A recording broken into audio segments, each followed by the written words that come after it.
for their education. I'd be very interested to see the GI Bill fight in today's Congress. The fight for Hispanic voters continues today as President Obama heads down to the battleground state of Florida to address the National Association of Latino elected and appointed officials. His speech comes one day after Mitt Romney spoke to the same group and took some shots at the president. Tomorrow, President Obama will speak here.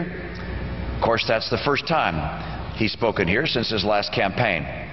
He may admit that he hasn't kept every promise. And he'll probably say that even though you aren't better off today than were you 4 years ago, things could be worse. He'll imply that you don't really have an alternative. I believe he's taking your vote for granted. Let's bring in our Friday panel. Ramesh Ponnuru, senior editor of the National Review and columnist for Bloomberg View, David Drucker of Roll Call, and Jill Zuckman, former spokesman for Transportation Secretary Ray LaHood. Welcome, all of you. Interesting speech from Mitt Romney yesterday. He was very succinct. He was on message, trying to appear as a somber leader, and actually came sort of further to the middle than he was during the primaries on the topic of immigration. He said this about military service and illegal immigrants. Let's take a listen. I will stand for a path to legal status for anyone who is willing to stand up and defend this great nation through military service.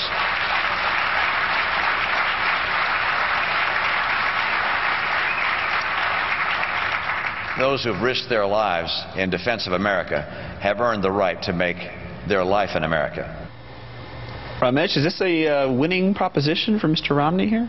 Oh, I think so. I think it's pretty hard to make the case that citizenship should be off limits for people who have served in our military. I think Governor Romney preserved a little bit of wiggle room for himself on immigration, and he's now beginning to exploit it, although he still hasn't quite worked out all the details of where he's going to end up. Not a lot of specifics, and still no answer to whether or not he would repeal the president's recent order from last Friday. It really seems, Luke, like he's playing catch-up, though, on the immigration issue. He's behind the president when it comes to reaching out to Hispanics. The president made a groundbreaking announcement last week about getting citizenship for kids who've been brought to this country, and you can't really argue with what Romney said, but to say that the president is taking Hispanic voters for granted just seems a little bit like opposite day. David, how does this play, you feel, in the Latino communities in these swing states? Because to some degree, being late to the game, President Obama was a little late to the game, just coming in with this last Friday on the issue of immigration. Hasn't heard about it in the beginning.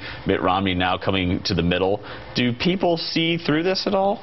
I think they do. I think that for Latino voters in states where turnout can matter, I think there's been a lot of disappointment with the Obama administration for not making immigration reform a higher priority. I think that what the president did last week was very smart politics. I think it was well received.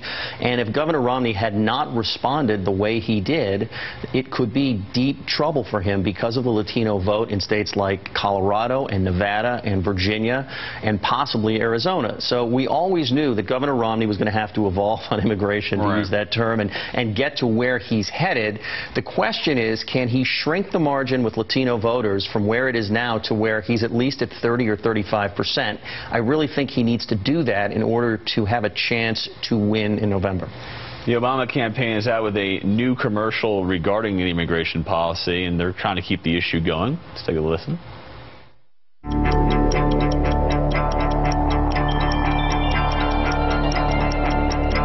I think the action that the president took today makes it more difficult to reach that long-term solution. Yeah, so we let that trail off because, you know, he went on for another 30 seconds, and we're still not completely sure what he said.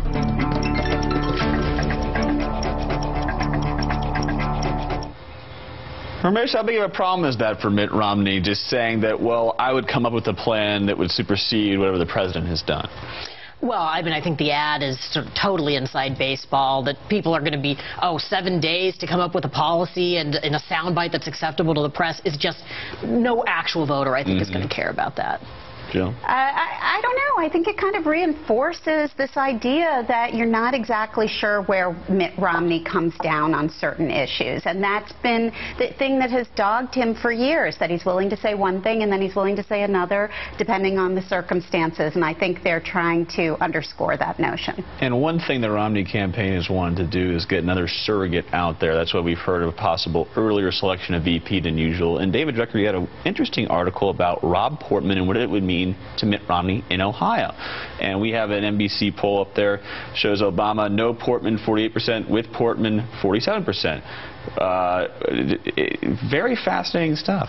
Yeah, I think that the old way of looking at vice presidential candidates is that, can they win you a state? Can they make you stronger in a particular region where you might be weak? And I think because politics in this country has become so nationalized, that's the old way of looking at it. What I did is took a look at Rob Portman's political network in Ohio, and can he get them to do things for somebody other than himself? And even if Rob Portman is not on the ballot, a number of conservatives and Republicans that I talked to in Ohio, including in those key rural areas where Romney's going to need a high turnout in order to beat the president, the message I got was Rob Portman has a lot of credibility.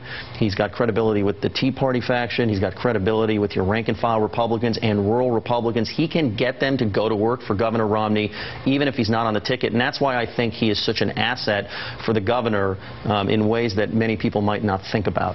I would love to see the numbers between those who are opposed to Kasich but still respect Portman. That could be an interesting subset there.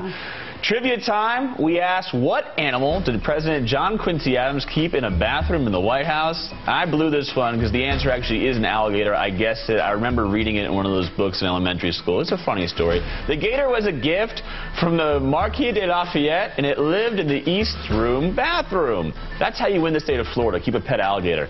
We'll be right back. You're watching the Daily Rundown only on MSNBC.